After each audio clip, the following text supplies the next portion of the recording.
안녕하세요. 오늘 배울 내용은 제조업이에요. 제조업.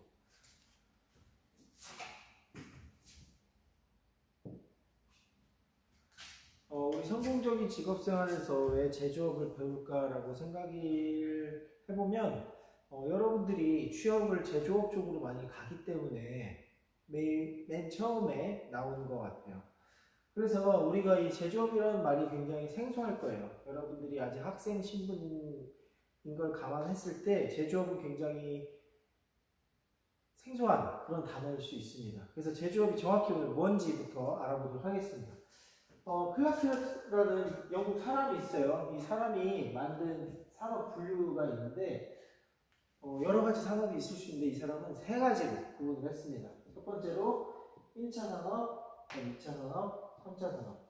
아마 여러분들 그 중학교 사회 시간에 많이 배웠을 거예요, 저거. 근데 그냥 1, 2차, 3차 막 그 무슨 산업이 있고 외우기만 했지 사실 저것에 대한 의미와 실질적으로 사회에서 어떻게 작동되는지에 대해서 생각해 본 적 없을 거예요. 첫 번째 1차 산업은 쉽게 생각해서 자연을 대상으로 하는 산업이라고 보면 될 것 같아요. 내가 막 씨를 뿌려. 그 벼를 막 쌀을 있잖아. 그 씨를 막 뿌려요. 그래서 논에서 막 곡식이 자라요. 이건 1차 산업이야. 왜? 자연을 상대로 하니까. 그 다음에 뭐 예를 들면 내가 소를 막 키운단 말이지. 그건 1차 산업이에요. 왜? 자연을 대상으로 하니까. 그 다음에 뭐 바다에서 뭐 고기를 막 많이 잡아와요. 이것도 자연에서 내가 무언가 생산활동을 하는 거잖아요. 이것은 1차 산업이에요. 그 다음에 2차 산업은 이 여러 가지 지구에서 나오는 여러 가지 그 자원들과 물건을 바탕으로 내가 이거를 조립하고 조합해서 새롭게 가공 단계를 거치는 거예요. 가공 단계를. 그래서 이거를 주로 제조업이라고 합니다. 이 2차 산업 안에는 뭐 제조업도 있을 수 있고요. 뭐 건설업이 있을 수도 있습니다. 무언가를 만들어내고 새로운 것을 유형적인, 그러니까 물질적인 걸 창출하는 거예요. 근데 이 물질이 자연에서 온 게 아니라 어디서 온 거다? 인간이 만든 것을 가공에다가 새로운 것을 만드는, 지금 여러분들 방 안에도 많이 있잖아요. 컴퓨터, 뭐 핸드폰, 책상, 뭐 집, 이런 게 다 제조업을 바탕으로 만들어진 거예요. 그리고 마지막으로 이제 3차 산업은 시스템으로 지원하는 거예요. 보이지 않는 거예요, 이거는. 보이지 않는 거. 예를 들면 여러분들 지금 EBS 온라인 클래스 웹사이트를 들어왔잖아요, 그죠? 그 웹사이트 누가 만들었을까요? 마이크로소프트에서 여러분들 웹사이트 만들었잖아요, 그죠? 그 웹사이트를 시스템으로 지원해 주는 거예요. 보이진 않지만 내가 이렇게 활동할 수 있는 비물리적인 그런 상황들을 제공해 주는 거. 예를 들면 기업들이 내가 이 컴퓨터를 100만 대 만들려고 해. 돈 좀 줘. 그래서 금융적인 지원을 하는 금융업. 그래서 100만 대를 만들었어. 근데 이것 좀 팔아줘. 다른 사람한테 멀리 팔아줘. 이런 유통업, 그 다음 마케팅업, 이런 여러 가지, 뭐 운송하는데 필요한 운수업, 이런 여러 가지 지원하는 그런 산업을 3차 산업이라고 합니다. 그래서 여러분들이 1차, 2차, 3차 산업을 정확히 이해를 하고 내가 어느 포지션에서 어떤 일을 하고 있고 이걸 이해해야 사회를 이해하기 쉽습니다. 왜냐하면 예를 들면 유가가 폭락했다. 얼마 전에 유가 폭락했다고 뉴스 많이 나왔죠?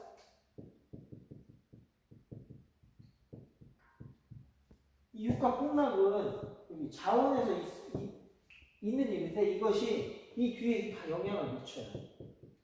그래서 이 1, 2, 3차 산업을 내가 잘 이 시스템을 이해하고 있어야 내 직군에서 어떤 영향을 받고 앞으로 어떤 비전으로 어떻게 행동해야 될지가 조금 감이 잡히는 거죠. 유가가 폭락을 했습니다. 유가가 폭락을 한 이유는 수요와 공급의 원리에 의해서 수요가 공급보다 훨씬 적기 때문에 폭락한 거예요. 근데 유가 폭락으로 인해서 뒤에 산업들이 다 어떻게 될까요? 영향을 받겠죠.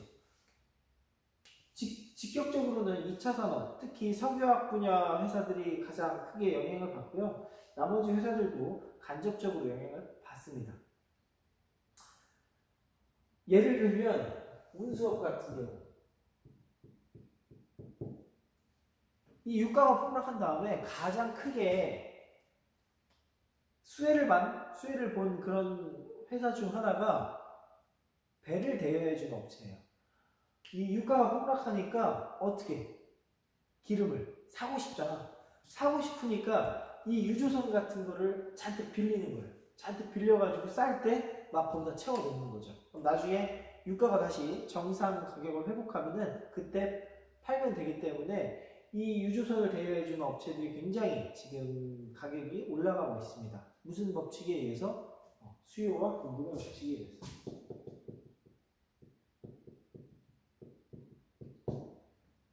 그래서 여러분들도 이거 수요와 공급 법칙이 그 경제에서 굉장히 일반적이고 기초인데 저걸로 세상을 바라보면 조금 이해되는 측면들이 굉장히 많이 있습니다. 얼마 전에 여러분들 마스크 대란 사건에서도 수요와 공급 법칙에 의해서 이런 가격이 형성된 그런 측면도 있죠. 그래서 그 상황에서는 국가가 적극적으로 개입을 해가지고 가격의 안정을 맞추는 그런 사례도 여러분들이 직접 경험을 했을 거예요. 자, 그래서 이 제조업이 어떤 특징이 있냐? 여러분들이 나중에 종사하게 될 가능성이 높은 이 제조업이 어떤 특징이 있냐? 우선 물리적 형태, 뭔가 보이는 무언가, 유의미한 무언가를 만들어낸다는 것이에요. 보이지 않는 무언가와 싸우는 게 아니라 보이는 것을 하는 거예요. 여러분들 예를 들어 금융업 종사자라고 해봅시다. 금융업 종사자라는 것은 내가 돈이 있는데 이 보이지 않는 돈을 잘 굴려가지고 더 많은 투자 수익을 내는 것이 주된 금융업의 목적입니다. 근데 이것은 사실 보이지 않아요. 은행 그 계좌의 잔고 숫자만 바뀔 뿐 실질적으로 내가 투자한 거에 대해서 사회가 막 변하는 게 느껴지고 보람이 막 그 생기고 이런 건 아니거든요. 근데 이 제조업 같은 경우는 물리적 형태의 어떤 물건이 생겨요. 내가 직접 물건을 만들어서 이 차도 생기고 핸드폰도 생기고 컴퓨터도 생기는 거예요. 그래서 이런 물리적 형태의 물건들이 나오기 때문에 곧 이거는 재고라는 단점을 갖고 있을 수도 있습니다. 내가 물건을 많이 만들어서 투자를 해서 만들어 놨는데 이게 안 팔린다. 이런 현상은 어떻게 될까요? 도산이에요. 지금까지 이런 경우가 종종 있었습니다.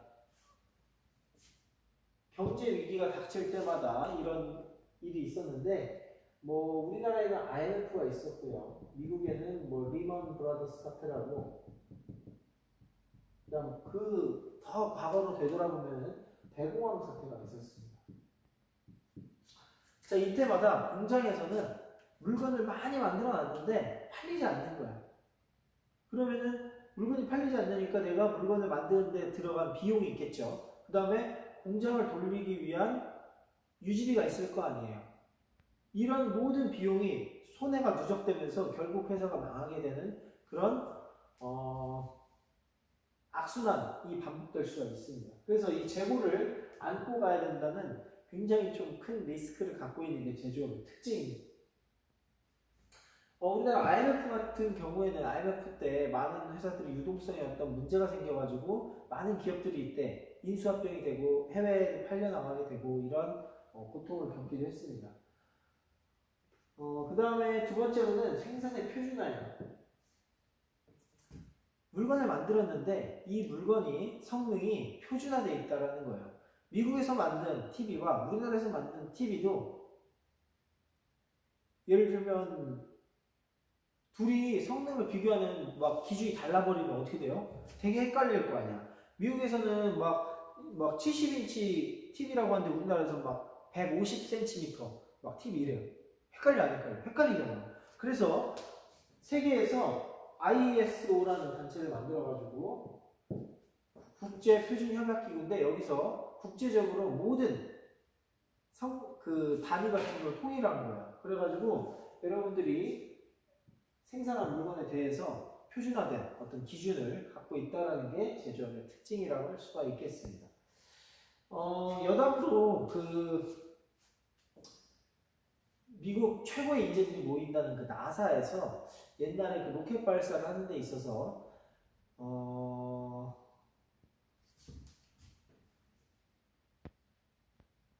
센티미터 우리가 쓰는 단위와 그 다음에 미국 애들이 쓰는 그 인치 단위 이걸 헷갈려가지고 계산 실수가 나가지고 사건 사고가 난 적이 있어요. 자, 이렇듯이 단위가 표준화되지 않으면 굉장히 혼란을 초래하고 말도 안 되는 실수를 저지를 수도 있다라는 것을 꼭 알아두시면 되겠습니다. 자, 그래서 우리가 근무하게 될 제조업은 과연 어떤 조직적 좀 문화의 특징이 있을까라고 살펴보면은 약간 군대 문화 비슷해요.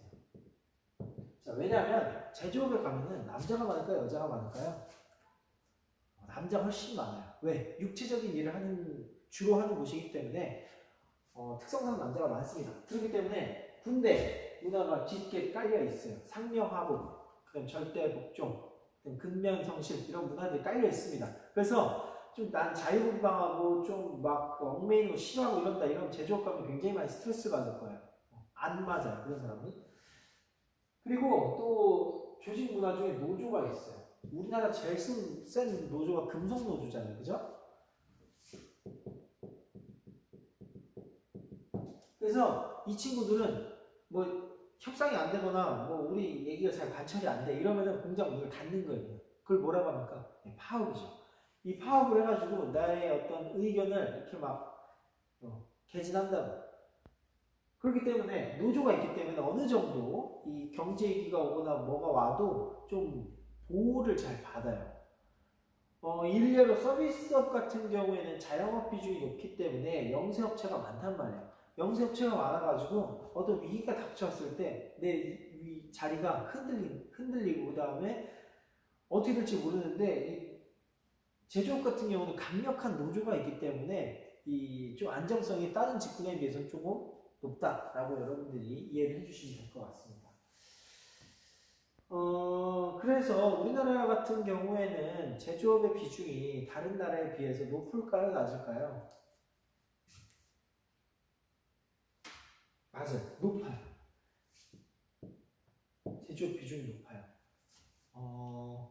다른 나라 같은 경우, 선진국 같은 경우에 우리랑 레벨이 비슷한 선진국 같은 경우에 10% 내외, 10% 내외인데 우리나라는 그보다 2배 정도 많아요. 20% 정도를 차지하고 있습니다.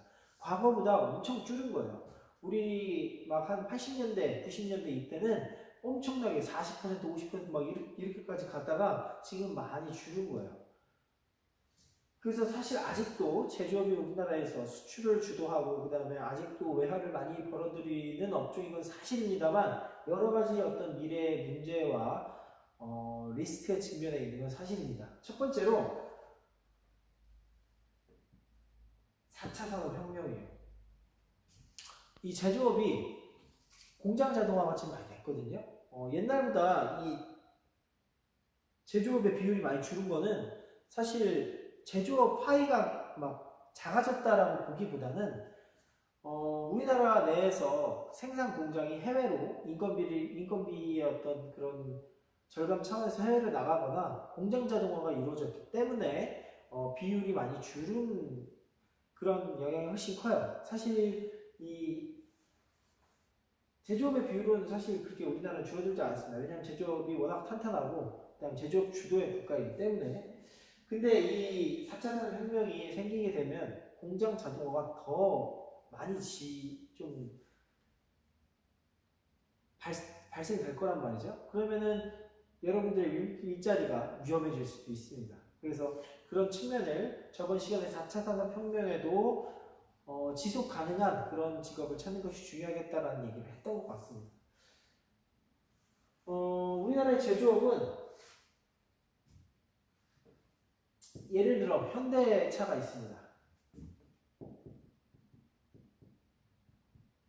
사실 우리나라 대기업 제조업 중에 가장 큰 회사 중 하나니까요.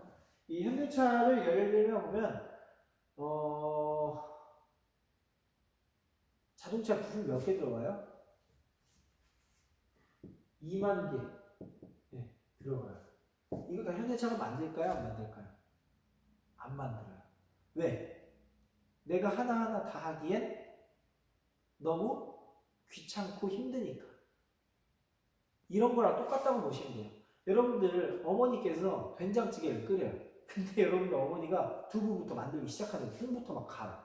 콩 갈고 그 다음 막 두부를 만들어. 그럼 두부 다 만드니까 애호박을 밭에 심는 거예요. 그래서 애호박을 따서 호박을 썰어요. 그 다음 된장을 담그는 거야. 2년 기다려야 되겠지? 뭐 이런 걸 하는 거야. 손해야 안 손해? 굉장히 손해죠. 밥 한 번 먹으면 2년을 기다려야 되는 이런 일이 발생할 수도 있기 때문에 현대차에서는 제품만 만드는 거야.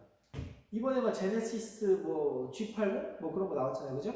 그런 디자인과 그 다음에 생산 계획, 그 다음에 출력, 엔진, 그 다음 안전 시스템 이런 거를 만든 다음에 이런 거를 다른 회사에 뿌리는 거예요. 아 이번에 이거 브레이크 시스템 이렇게 만들어줘 라고 의뢰를 하면은 그 1차 벤더에서는 그거를 설계를 들어갑니다. 아 이렇게 상신 브레이크 같은 데에서 브레이크를 만들어요. 그러면 브레이크 페달이나 브레이크 마스터 실린더 이런 거 같은 경우는 만들기가 좀 귀찮아. 그러면은 2차 밴드에 넘기는 거야. 2차 밴드에서는 이런 걸 만들어줘요. 그래서 2차 밴드에서 공급 받아가지고 브레이크를 탁 만들어서 브레이크를 여기다 보내면 현대 애들이 브레이크를 차에 조립하는 거예요. 이런 시스템으로 나아가는 겁니다. 근데 그 모든 책임은 누가 집니까? 이 친구들이 지죠. 현대차가 집니다. 근데 얘네들도 얘를 믿을 수 없으니까 이 2차 밴드를 2개 새겨주는 거예요. 똑같은 이 브레이크를 만드는데 한 회사한테 맡기지 않고 여기 뭐 한 3군데 4군데 이렇게 맡기는 거예요. 왜? 여기 회사에서 큰 빵꾸가 나면 얘를 어떻게 버려야 되니까.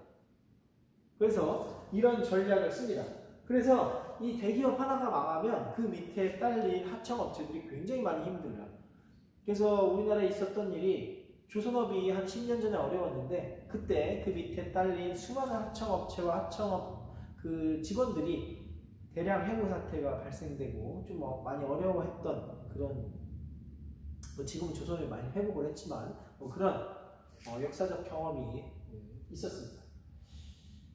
그래서 여러분들이 이 대기업의 어떤 우리나라 대기업 집중된 어떤 제조업 문화를 잘 이해하셔야 됩니다. 왜냐하면 지금은 많이 사라지고 있지만 한때 대기업 갑질 문화가 굉장히 우리나라의 심각한 기업 문화 중 하나였거든요. 그래서 중소기업 근로자들의 어떤 그런 근로가 안 좋았을 수밖에 없어요. 왜냐하면 이 대기업에서 횡포를 너무 많이 부리니까 1, 2차 중소기업들이 별로 일하고 나면 남는 게 없는 거예요. 그러니까 직원들에게 줄 수 있는 게 별로 없던 거예요. 근데 지금은 어떤 갑질 문화 개선이라든지 그 다음에 기업 문화가 좀 바뀌면서 옛날보다는 훨씬 많이 좋아지고 있는 긍정적인 어떤 변화 중에 하나예요. 그래서 여러분들이 그런 점을 잘 참고하셔서 내가 나중에 근무하게 될 직종에 대해서 생각을 해보는 시간이 됐으면 좋겠습니다. 여러분들이 100% 다 제조업에 가지 않고 예를 들면 50%는 제조업에 가고 20%는 운수업에 가고 20%는 금융업에 가고 뭐 10%는 건설업에 간다고 치면은 여러분들이 내가 가는 업종은 어떤 시스템으로 사회에서 좀 작동이 되는가를 이해하는 게 굉장히 중요합니다. 그렇기 때문에 여러분들이 오늘 제조업에 대해서 좀 많이 이해하는 그런 시간이 되었으면 좋겠습니다. 궁금한 거 있으면 댓글이나 메시지를 주시면 감사하겠습니다. 감사합니다.